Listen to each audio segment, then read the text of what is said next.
अबे पंकज, ये किस तरीके से रो रहा है? कम से कम रोने का तरीका तो सुरीला होना चाहिए, इतना बेसुरा नहीं। अरे मैं रो रहा हूँ, कोई रियाज नहीं कर रहा हूँ जो मुझे सुर ताल और ये सब सिखा रहे हो। देख, मैंने तुझे पहले ही कहा था मुझे कस के पकड़ना। तेरी लापरवाही की वजह से हम लोग ये गाड़ी से गिरे हैं, समझे? मेरी लापरवाही खुद को बाइक चलाने आती नहीं है, मुझे गिरा दिया, मेरी टांग तोड़ दी और बोल रहे मेरी लापरवाही। कुछ नहीं हुआ तेरे टांग को। उठ जा, चल। सर, मैं आपको बता रहा हूँ, आज का दिन मेरा बहुत खराब जा रहा है, बहुत मनूस दिन है। आप भी मुझे पिकअप करने आ गए। सर, आज का दिन बहुत खराब है सर, आज बहुत बड़ी गड़बड़ होने वाली है। एक खतरनाक केस वेट कर रहा है ब्यूरो में। ओके मैडम, आपकी हिम्मत की तारीफ करनी होगी। आप उस मुजरिम से बिल्कुल डरी नहीं और डट के सामना किया उसका। सब पुलिस रिकॉर्ड में आपको कुछ भी मिला उसके बारे में? जी नहीं, उसने इससे पहले कोई जुर्म नहीं किया था। और इसीलिए उस तक पहुंचने के लिए हमें आपसे कुछ सवाल करने होंगे। जी पूछिए। आप उसके बारे में कुछ और बता सकती हैं? नहीं सर, मुझे कुछ भी याद नहीं है, बल्कि मैंने वो होटल वालों से भी पूछा था, उन्होंने बोला कि उन्होंने किसी को आते जाते हुए नहीं देखा। अच्छा, आपको किसी पे शक है? एक ही तो इंसान है जिसको मेरी जिंदगी से ज्यादा मेरी मौत प्यारी है। कौन? वही मेरा पति करण। आपका पति? आपको पता है कितने सारे लोगों के बीच में उसने मेरी इंसल्ट की। उसने तो मुझे अपने बीवी मानने से भी इनकार कर दिया। और आपको पता है सर, इसी बात का ना बदला लेने के लिए उसने वो गुंडा भेजा था मेरा गला दबाने के लिए। एक मिनट मैम, शुरू से बताइए कि ये आपके और आपके पति के बीच में तनाव किस वजह से है? आप मेरे साथ करण के घर पे चलिए, आपको सब कुछ पता चल जाएगा कि क्या हुआ था। नहीं राधिका, जब तक हम ना बुलाएं तुम गाड़ी में बैठो। मगर क्यों? प्लीज राधिका जी, आप बात को समझने की कोशिश कीजिए, हम आपको जल्दी ही अंदर बुलाएंगे। ठीक है, बैठती हूँ।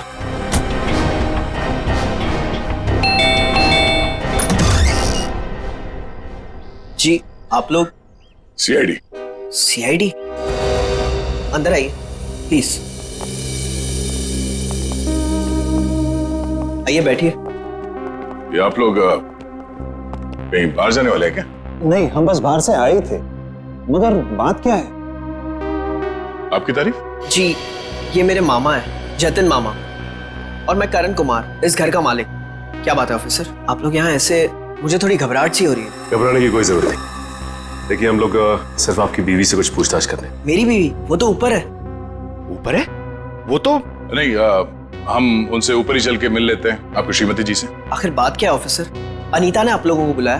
वो भी पता चल जाएगा, आइए। आइए। अनीता, अनीता कहाँ चली गई? बाथरूम में पानी बहने की आवाज आ रही है। श्रेया? हाँ, इस वक्त उसके नहाने का समय होता है। अनीता जी, अनीता जी, सर दरवाजा खुला है। अनीता जी, ओह नो, सर, अनीता जी, अनीता जी, अनीता, अनीता क्या हुआ? सर ये तो मर चुकी है। अनीता, अनीता, अनीता, एक मिनट, करण, आप समझिए प्लीज। अनीता को क्या हुआ? ले जाओ। करण जी, अनीता, करण जी, आप मेरे साथ बाहर चलिए प्लीज। आइए आइए आइए।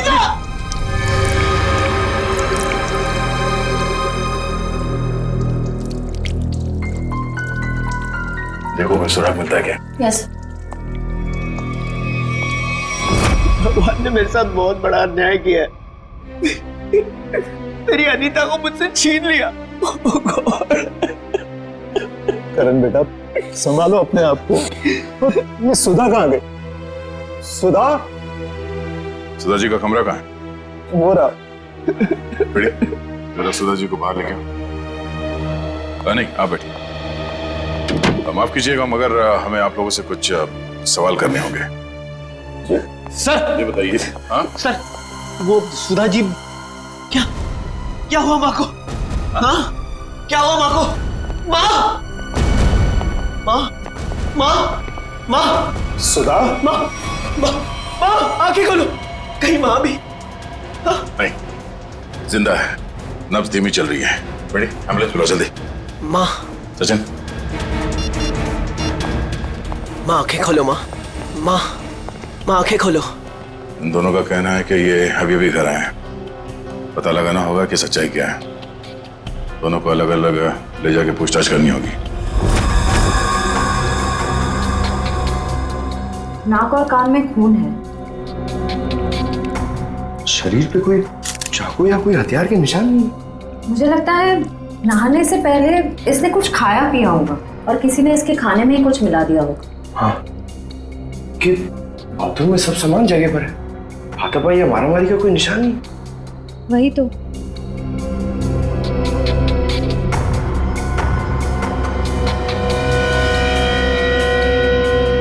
श्रेया मैम, अनीता की बॉडी पे कोई टैल्कम पाउडर लगा हुआ है क्या?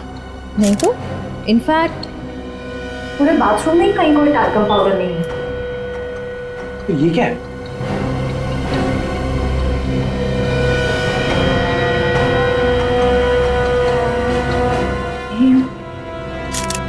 कहीं अनीता की मौत का इस पाउडर से लेना देना तो नहीं? सर मैं भी अपनी माँ के साथ अस्पताल जाना चाहता हूँ सर। मुझे उनकी बहुत चिंता हो रही है, प्लीज सर मुझे जाने दीजिए। घबराइए नहीं, हमारा एक ऑफिसर गया आपकी माँ के साथ उनका ध्यान रखने के लिए। और एक बार ये तहकीकात पूरी हो जाए हमारी, उसके बाद आप भी जा सकते हैं हॉस्पिटल अपनी माँ से मिलने। सर आपको जो भी पूछना है आप पूछिए सर। यहाँ आपके घर में 4 लोग थे। अनीता जी का खून हो गया, आपकी माँ बेहोश पड़ी थी, तो अब बचे 2, आप और आपके मामा जी। आप हम दोनों पे शक कर रहे हैं? क्या करें, हम सीआईडी वालों का काम ही कुछ ऐसा होता है। शुरुआत शक की बुनियाद से ही होती है। आप हम पर शक कर रहे हैं सर? हमारे घर में इतने सारे नौकर भी तो हैं। मेरा मतलब थे। ए, आज दोपहर को माँ ने सारे नौकरों को पनवेल भेज दिया सर, हमारे फार्म हाउस पे। वहाँ पे रेनोवेशन चल रही है, लेकिन अब तक तो उनको आ जाना चाहिए था। आज ही नौकर को बाहर भेजा और आज ही ये सब कुछ हो गया। ये कोई संयोग तो नहीं हो सकता। आपने आखिरी बार अनीता को जिंदा कब देखा था? आज दोपहर को 1 बजे से। उसके बाद मैं ऑफिस चला गया और फिर मामा जी के साथ वकील के यहाँ। करण ने मुझे 1:30 बजे संगानेर रोड से पिकअप किया, वहां से हम वकील के पास गए। और इस बीच आप दोनों की अनीता जी या सुधा जी से कोई बात हुई थी? नहीं, कोई बात नहीं, कोई फोन भी नहीं आया। वकील के साथ मीटिंग करने के बाद हम 4 बजे तक घर लौट आए। और घर का दरवाजा किसने खोला? मैंने आपको कहा ना, घर में सबके पास एक एक चाबी है घर की। मैंने अपनी चाबी से दरवाजा खोला और मैं और मामा जी घर में आ गए। हमें 5 मिनट भी नहीं हुए थे बैठे हुए कि घर की घंटी बजी और देखा कि आप लोग आ गए सर। और इस बीच आपने जाके देखा नहीं कि आपकी माँ और आपकी बीवी अनीता कहाँ है? सुधा दीदी रोज दोपहर से शाम दवाई खा के सो जाती थी, मगर हाँ, घर लौटने के बाद करण ऊपर जरूर गया था। क्या कहा आप? करण ऊपर गया था? जी।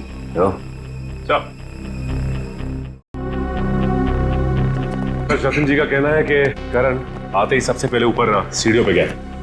अच्छा, तो आपने मरने से पहले अपने बीवी को देखा होगा? जी नहीं। नहीं? तो ये मामा जी झूठ बोल रहे? नहीं तो मैंने ऐसा तो नहीं कहा था ना। मैं ऊपर जा रहा था, लेकिन कमरे तक पहुंचने से पहले मेरा फोन बजने लगा। ऊपर नेटवर्क का प्रॉब्लम है, इसलिए मैं वापस नीचे आ गया। पता नहीं क्यों चाह कर भी हमें यकीन नहीं हो रहा आप दोनों के बयान पर। ऐसे लग रहा है कि हम लोग कोई कहानी सुन रहे हैं, एक मन घड़ंत रची हुई कहानी। अरे सर प्लीज, हमारे साथ इतना बड़ा हादसा हुआ है और हमें हमदर्दी दिखाने के बजाय आप हम पे ही शक कर रहे। हमदर्दी से ज्यादा जरूरी हमारे लिए अनीता को इंसाफ दिलाना है, उसके खूनी को फांसी के फंदे तक पहुंचाना है। अब उस मुजरिम को पकड़िए सर, क्या पता कल को वो मामा जी या मुझे मार दे। सर ऊपर बाथरूम में ये हरा पाउडर मिला, इसके अलावा और कोई खास सबूत हाथ नहीं आया है। आप कुछ बता सकते हैं इस पाउडर के बारे में? क्या है ये? नहीं सर, इससे पहले इस पाउडर को मैंने बाथरूम में कभी नहीं देखा। कोई बात नहीं, हम पता कर लेंगे। पंकज, टेस्टिंग के लिए भेज दो। सर मैं भी हॉस्पिटल जाना चाहता हूँ सर। सर प्लीज मुझे जाने दीजिए, मुझे अपनी माँ से मिलना है sir. Please sir, please please sir जाने दीजिए इसे। अभी नहीं। लेकिन क्यों नहीं? आपके सारे सवाल तो खत्म हो गए ना, सिवाय एक के, और उस सवाल का नाम है राधिका। अरे ये तो वही लड़की है। ये वही है जिसने मुझे 2 थप्पड़ मारे थे। तुम्हारी हिम्मत कैसे हुई यहाँ आने की? तुम्हारे जैसे आदमी को 2 नहीं 200 थप्पड़ पड़ने चाहिए। गुंडा भेजा था ना तुमने मेरा गला दबाने के लिए? क्या बकवास कर रही हो तुम? सर मुझे लगता है यही वो है जिसने अनीता को मारा है। अब इसे गिरफ्तार कर लीजिए। मैं अनीता को क्यों मारूंगी? हाँ, मैं तुम्हारी पहली बीवी हूँ और तुम्हें पाने के लिए मुझे गुनाह करने की जरूरत नहीं है। एक मिनट शांत हो जाइए। कौन सच बोल रहा है कौन झूठ अभी पता चल जाएगा। करण पहले तुम बोलो। ये मेरी बीवी राधिका नहीं है, क्योंकि मेरी बीवी राधिका वो है वहां जो उस तस्वीर में है। सर, आज से 2 साल पहले एक हादसे में राधिका गुजर गई। ये भला मेरी पत्नी कैसे हो सकती है? सर, ये झूठ बोल रही है, ढोंग कर रही है ये। जब से ये मेरी जिंदगी में आई है ना, सब गलत हो रहा है, सब गलत हो रहा है। मेरी अनीता गुजर गई, मेरी मां अस्पताल चली गई, और आज पहली बार ऐसा हुआ है कि हमारे घर में सीआईडी आई है। तुम्हारी बीवी अनीता को मैंने नहीं मारा है, और सासू माँ भी मेरी वजह से अस्पताल ले गई है, समझे तो? क्या सासू माँ? Sir just look at her, कितना झूठ बोल रही है। एक मिनट करण। मैम, फोटो में जो ये लड़की है उसका चेहरा और आपका तो बिल्कुल अलग, कोई मेल नहीं खाता, जमीन आसमान का फर्क। सर, अब मुझे 2 मिनट दीजिए, मैं साबित कर दूंगी कि ये फोटो वाली लड़की वही हूँ। ठीक है, साबित कीजिए। करण, तुम और मैं 2013 जुलाई में जयगढ़ गए थे ट्रैकिंग के लिए। तुम और मैं नहीं गए थे, मैं और मेरी पत्नी राधिका गए थे। लेकिन तुम्हें कैसे पता चला? उस वक्त एक हादसा हुआ था, एक लड़की की मौत हो गई थी पहाड़ से नीचे गिर के। वो लड़की मैं थी, राधिका तुम्हारी बीवी। तुम? मैं पहाड़ से नीचे गिर गई थी, तुमने तो मुझे ढूंढने तक की कोशिश नहीं की थी। ढूंढा था, करण ने खुद मुझे बताया था। जी, इन्होंने बोला और आपने मान लिया। सर, मैंने अपनी पत्नी को ढूंढने की बहुत कोशिश की, दिन रात कोशिश की, लेकिन मुझे उसकी लाश तक नहीं मिली। कैसे मिलती तुम्हें उसकी लाश? हाँ, मैं मरी नहीं थी, मैं जिंदा थी और तुम्हारे सामने खड़ी हूँ। सर ये फिर से झूठ बोल रही है। सर एक मिनट, जब आप पहाड़ से गिरी तो फिर तो बच कैसे गई? क्योंकि कुछ सांसें बची थी मेरे अंदर। आपको पता है, 2 साल लगे थे मेरी हड्डियां छोड़ने में, पूरा चेहरा खराब हो गया था मेरा। वो तो शुक्र है डॉक्टर पुनीत का, जिन्होंने मुझे नया चेहरा दिया। लेकिन शादी को देखिए, अभी तक मारने को तैयार नहीं कि मैं इसकी बीवी हूँ। सर, झूठ बोल रही है, ये बेकार की कहानियां बना रही है, ढोंग कर रही है। क्यों झूठ बोल रही हो? क्या करूं मैं? खा के इसके दिखाऊं कि मैं तुम्हारी बीवी हूँ? तुम्हें जो करना जाके करो, जिससे पता करना जाके करो। मैं क्यों करूं? सच क्या है और झूठ कौन बोल रहा है वो भी सामने आ जाएगा।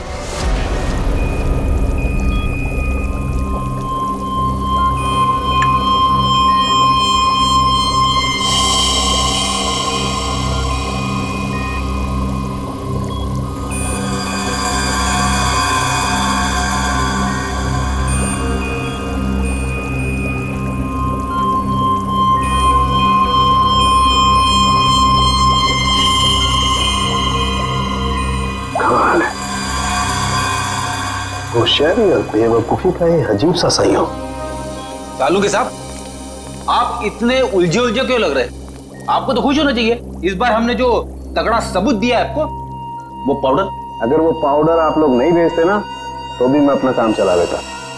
कैसे बताता हूं। एक हाँ मेरे साथ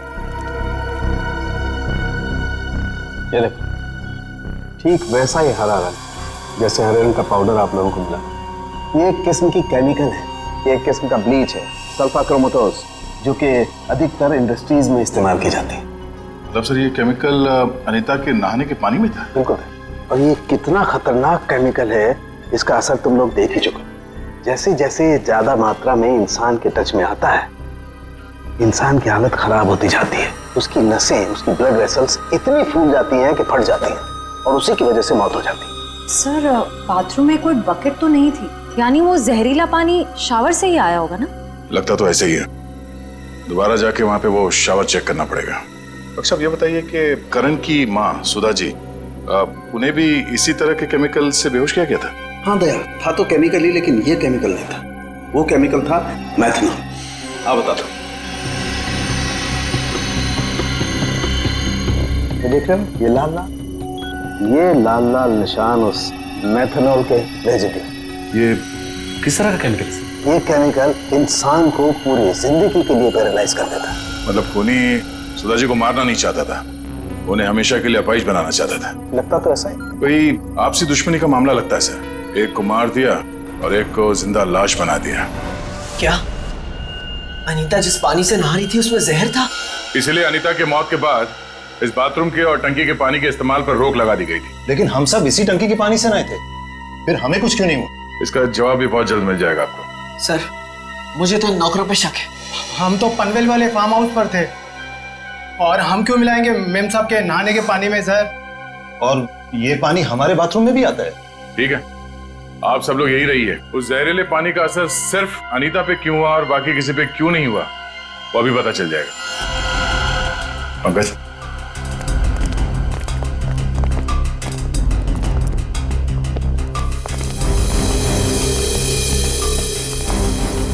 बड़ी शावर को खोलो। अगर जहर पानी में है तो उस केमिकल के अवशेष इसमें जरूर मिलेंगे।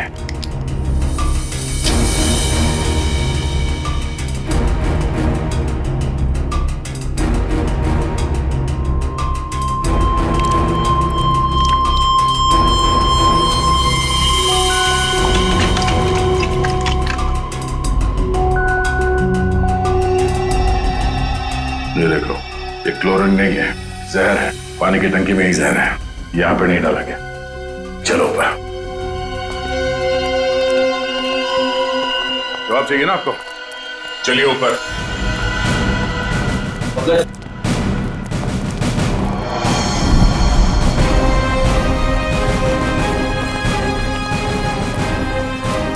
सर, ये पानी की टंकी में जहर क्यों होगा? अगर इसमें जहर होता तो हम सब जिंदा कैसे? हो सकता है आप लोग कई दिनों से नहाए नहीं हो। फॉरेंसिक किट लाए हो? सर वो नीचे। लिस्ट लिया। Yes sir. इस पानी की टंकी तक कोई घर वाला ही आ जा सकता है ना? हाँ, घर का कोई सदस्य या नौकर? सर, हम में से ऐसा कोई क्यों करेगा? अब ये काम तो किसी बाहर वाले का हो नहीं सकता। बाहर वाला कोई भी इतनी आसानी से आपके घर के पानी की टंकी तक कैसे पहुंचेगा? क्यों नहीं पहुंच सकता? पिछले हफ्ते एक प्लम्बर भी तो आया था यहाँ। इंटरेस्टिंग। पर आप लोगों की जानकारी के लिए बता दूं, इस जहरीले पानी का असर सिर्फ अनीता पे इसलिए हुआ क्योंकि खुदी ने वो जहर पानी में उस वक्त मिलाया जब अनीता नहाने के लिए गई। हाँ सर, ऐसा हो सकता है क्योंकि घर पे सबको पता था कि अनीता किस वक्त नहाने जाती है।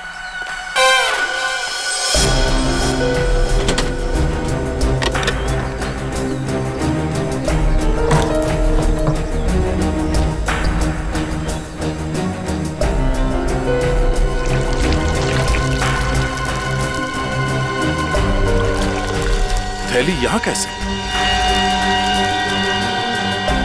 टेस्ट करो सर।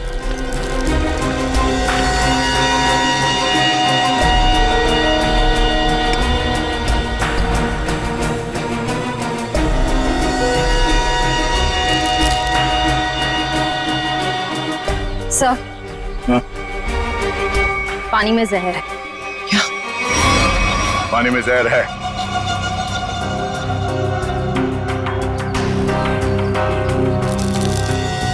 तंगूस?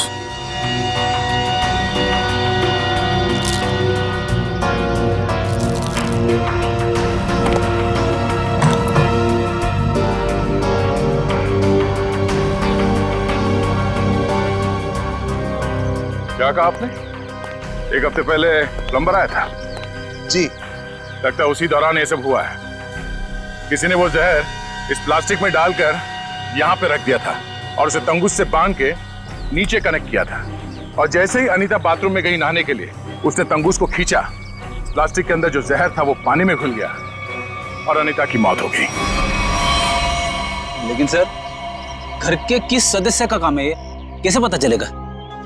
बेटी, अगर किसी ने तंगूस यहां से खींचा है तो जरूर आसपास किसी न किसी ने तो देखा होगा कुछ। आसपास लोगों से पूछते हैं। क्या आसपास किसी ऐसे आदमी से पूछना होगा जो घंटों एक ही जगह पे बैठा रहता है, जैसे कोई दुकानदार, फेरी वाला, कोई बिल्डिंग का वॉचमैन।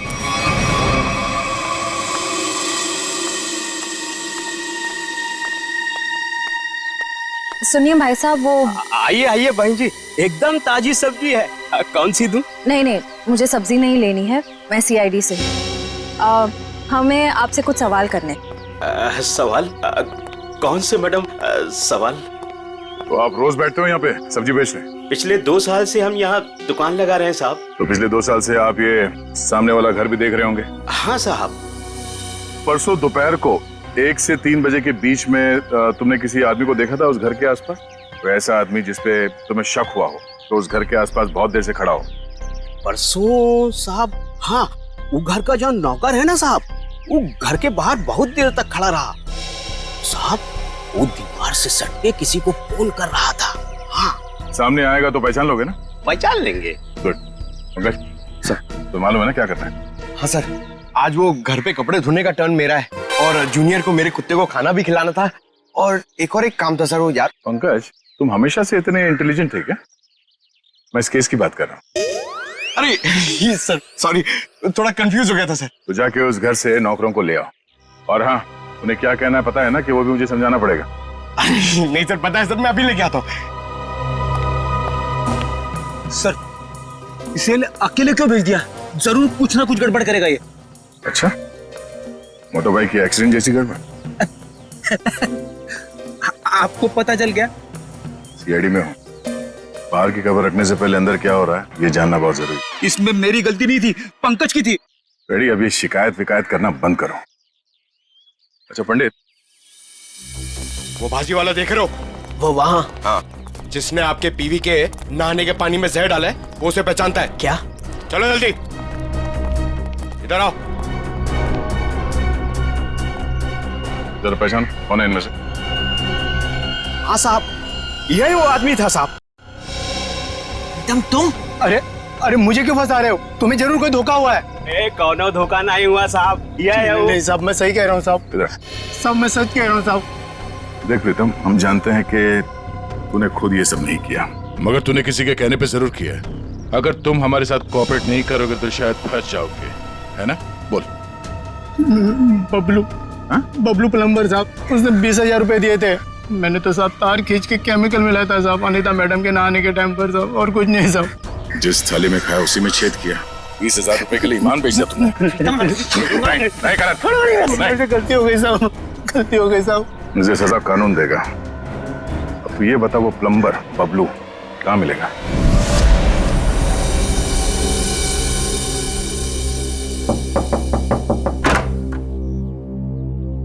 नमस्ते। नमस्ते। बबलू है क्या? आप लोग बाद में आना, बबलू भी घर पर नहीं है। कहाँ गया बबलू? काम पे गए हैं। आप अपना नंबर दे दीजिए, वो आएंगे तो मैं उन्हें दे दूंगी। नंबर? जी, गर्मी बहुत है, एक गिलास पानी मिल सकता है? अभी लाई। जी।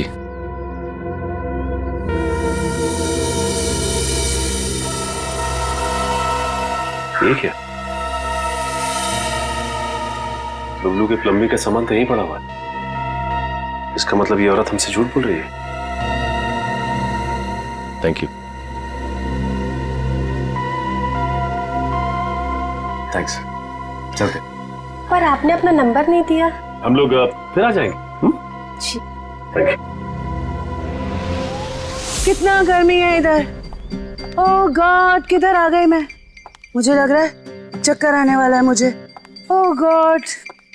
अरे भाई साहब सुनिए, ये बैबलू किधर रहता है? बैबलू प्लम्बर इधर रहते हैं। इधर? Okay thank you. Bablu, Bablu बाहर आ जाओ। देखो बाहर आ जाओ, वरना मुझे पुलिस को बताना पड़ेगा कि तुमने मेरा बेल्जियम का पाइप और जापान का नल का चोरी किया है। बैबलू, बैबलू। आप कौन हो मेम साहब, और इस तरह से शोर क्यों मचा रहे हो? अरे कैसे शोर नहीं मचाएगा? मेरे घर में बबलू ने डाका डाला है, डाका रॉबरी किया है। 1.5 लाख का पाइप चोरी किया है मेरा इटालियन मार्बल वाला बाथरूम से, एंड 2 लाख का जापान का नल का चोरी किया है। 2 लाख का नल का? इन अमीरों के पास कितने फालतू पैसे होते उड़ाने के लिए। देखो मेरा टाइम वेस्ट नहीं करो। बबलू, लास्ट वार्निंग दे रही हूँ तुम्हें, मैं पुलिस को फोन कर रही हूँ। बबलू। मैडम, आपको जरूर कोई गलतफहमी हुई है। मैंने जापान का नलका देखा ही नहीं, तो उसे चुराऊंगा कैसे? अब तो जापान के नलके की छोड़ और जेल के नलके की सोच। सीआईडी वालों ने मेरे साथ धोखा किया, मुझ पे झूठा इल्जाम लगाया। क्या करे, कभी कभी चूहों को बिल से निकालने के लिए सीआईडी को ऐसी चालबाजियां करनी पड़ती, समझा? अब बोल, अनीता को जहर क्यों दिया? जहर? पाउडर में जहर था? मुझे वाकई नहीं पता था। तुझे क्या लगा पानी के कीड़े मारने की दवा है वो? हा? पता नहीं साहब, मैंने इतना सोचा ही नहीं था। 50,000 रुपए मिल रहे थे, मैंने बिना दिमाग लगाए चुपचाप काम कर दिया। किसने दिए 50,000 रुपए तुझे? मुझे नहीं पता, एक फोन आया था होटल से। कौन से होटल से फोन आया था? Excuse me ma'am, good afternoon sir, good afternoon ma'am. हमारे होटल में आपका बहुत बहुत स्वागत है। अरे वाह, इतने प्यार से हमारा स्वागत किया। जनरली सीआईडी को देख के तो लोग मायूस हो जाते हैं। सीआईडी? क्या बात है सर? इसे पहचानती हैं आप? नहीं पहचानती। क्या बात है, मतलब आपने कभी देखा ही नहीं है? याद तो नहीं आ रहा है। ठीक है, हम आपको याद दिला देते हैं। बबलू नाम है इसका।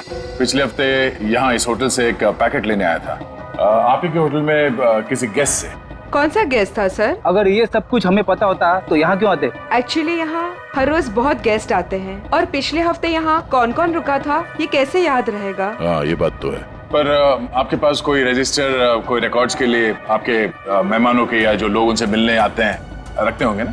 तो आप जरा उसमें चेक कीजिए और बताइए ये बबलू किससे मिलने आया था। हाँ सर, मैं चेक कर लेती हूँ। प्लीज।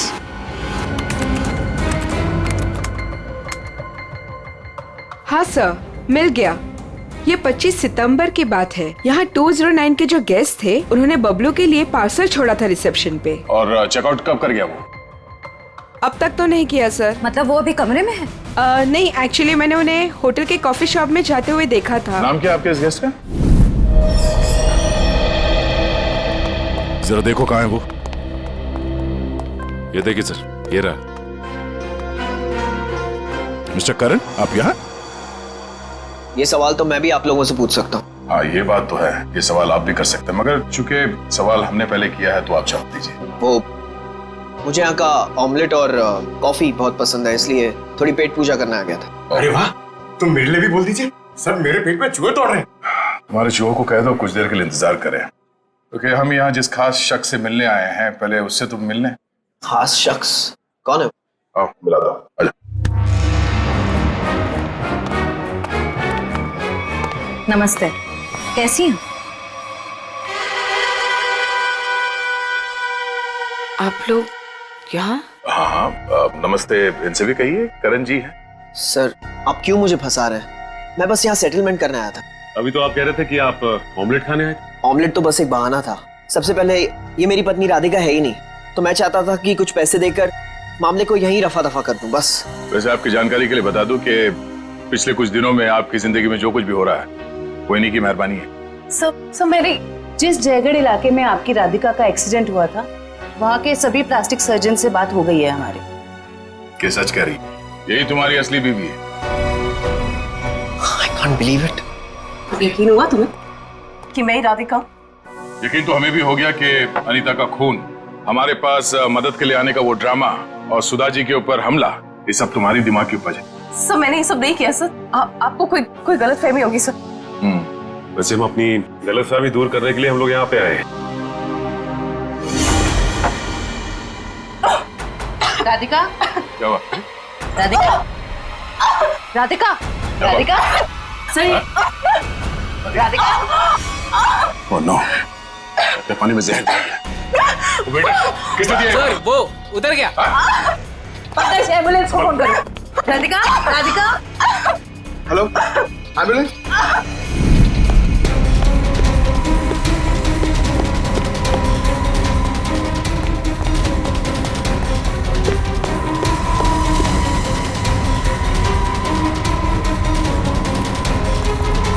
और कहाँ भाग हो गया?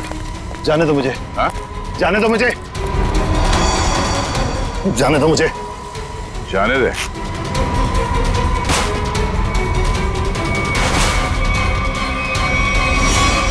अम्मा जी, आप? तुझे छोड़ दे? हाँ? अब बोल, क्यों किया तूने ये सब? 2 साल पहले मैंने करण को राजी किया था कि वो राधिका को पहाड़ से धक्का दे दे। बुद्धि भ्रष्ट हो गई थी मेरी, दिमाग खराब हो गया था जो मैंने आपकी बात सुन ली। आगे बताओ, सुधा जी के इस हालत के जिम्मेदार तुम ही हो ना? सुधा के खाने में मैंने ही गड़बड़ की थी। और राधिका जब पहाड़ से नीचे गिरने के बाद भी नहीं मरी तो तुमने इसके दिमाग में जहर घोला।